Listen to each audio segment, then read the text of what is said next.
8, 7, main engine start.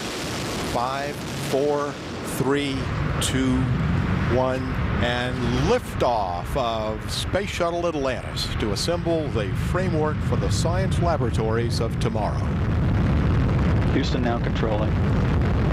Houston, Atlantis, roll program. Roger, roll, Atlantis. Atlantis' roll maneuver is complete. The orbiter's in a heads down position, on course for a 51.6 degree statute mile orbit.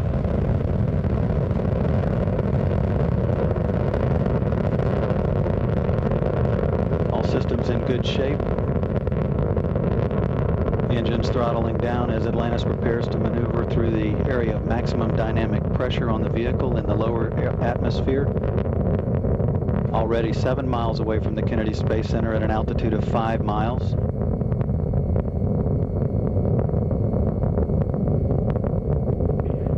Houston. Copy, Houston, go at throttle up. 1 minute, 10 seconds into the flight, the 3 liquid-fueled engines are back at full throttle. At liftoff, the fully fueled shuttle boosters and external tank weighed 4.5 million pounds. It now has burned half that liftoff weight in propellant.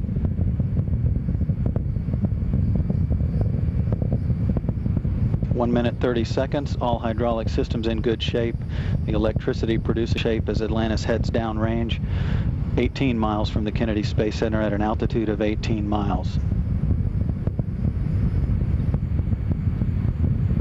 The next event is burnout and separation of the twin solid rocket boosters, which are burning propellant at a rate of 11,000 pounds per second.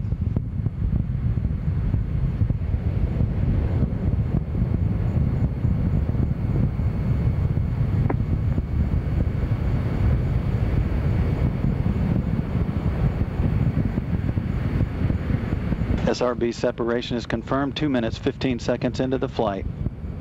Atlantis is traveling 3,000 miles per hour, downrange from the Kennedy Space Center 46 miles, altitude 35 miles.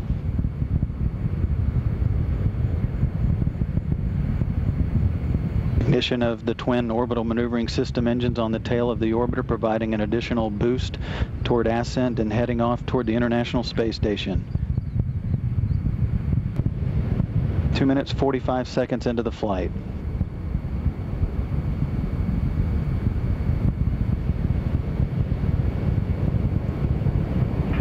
Atlantis, 2-engine TOW.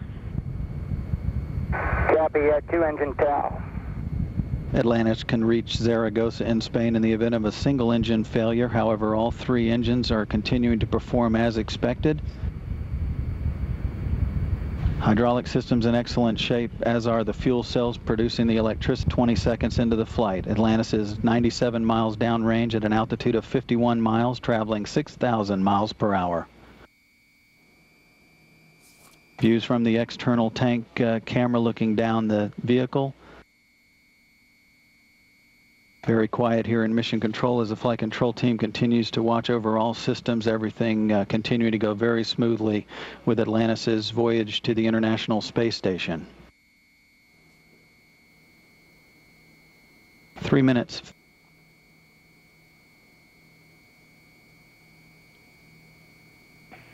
Atlantis, negative return. Roger, negative return.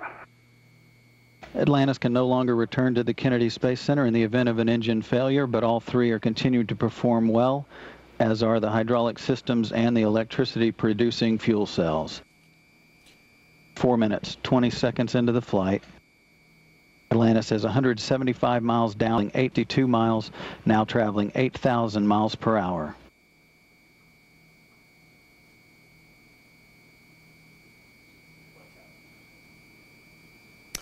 All right, this has been an amazing sight. No matter how many times you see this kind of launch, the heart is beating a little bit more rapidly. It's obviously something that that all of us want to see, and it seems to be going rather smoothly right now, Miles O'Brien. You know, Wolf, I got to tell you, truly, I stopped breathing for a little while because, frankly, being here and feeling the force just the concussive force in particular those solid rocket boosters as they're lit, as it kind of makes its way like a shock wave across the mangrove swamps to us and then hits you, like smacks you. It is bone jarring, and to think when you feel that kind of power and you see the brightness coming off of that rocket, those rocket nozzles as they make their way up, and to know that there are 7 what amounts to a controlled explosion on their way to space. If you're not a little bit taken aback, you're not paying much attention. That's all I can say to that. It is a spectacular sight to watch this all unfold. Katie, what are your thoughts as you see it? You want to be there, I imagine. You know, a long time ago, I figured out it wasn't my turn on this one, and just as you said, it is so powerful, it is so bright. You think you remember how loud it is and how bright it is, but it just can't, because it's just our people in there. They're going to space. Engine, Zaragoza 104. Miles and Katie, if you could explain to our viewers, there is an emergency landing procedure. We were talking about it earlier, one in Spain and one in France, but tell our viewers about that a little bit. But first, tell us about this rollover that seems to be happening right now.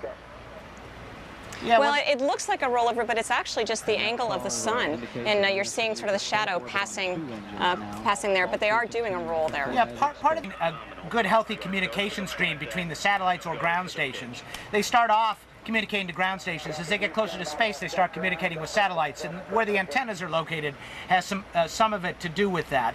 And they also need to prepare to jettison that external fuel tank, which heads on its way to the Indian Ocean. So they need to get set up for that as well. And so that's why the Earth is suddenly appearing below you, whereas it looked inverted a little before. You heard those calls coming up. 2-engine TAL. 2-engine TAL Zaragoza, Zaragoza again, negative return. All of those have to do with the amount of speed and altitude and energy that the shuttle has. The more it gets, the more options you have for an emergency. The last call you heard, single engine press to MECO, or which I think they already did that, means even if they only had one engine, if they lost 2, they would still continue on until the main engine cut off and would be able to attain, I believe, some sort of orbit, correct? Correct. So basically, the higher they go, the options they have should things go wrong. It begins with the possibility of them having to come back here. It moves into a transatlantic landing, perhaps. It goes to a degraded orbit, and then finally goes to situations where maybe they'd have one orbit around and landing, till finally perhaps even having enough of an orbit to maintain the mission. As they get higher, things get better for them. And I just want to remind our viewers, Katie Coleman, yourself an astronaut, they're heading out to the International Space Station. How long is it going to take to get to? Well, we have a series of little burns that we do in order to catch up.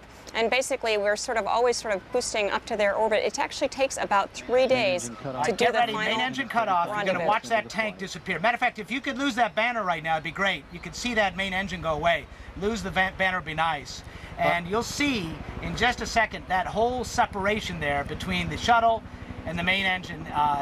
It's going to happen very shortly here. There it is. Let's listen in. Separation of the fuel tank has also been confirmed away shortly with a +X maneuver that's managed by the commander on board, Rick Sturko.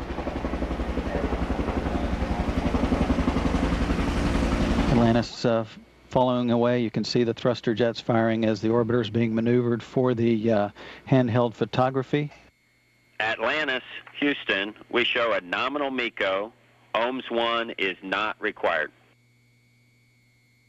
Atlantis, roger. OHMS 1 not required.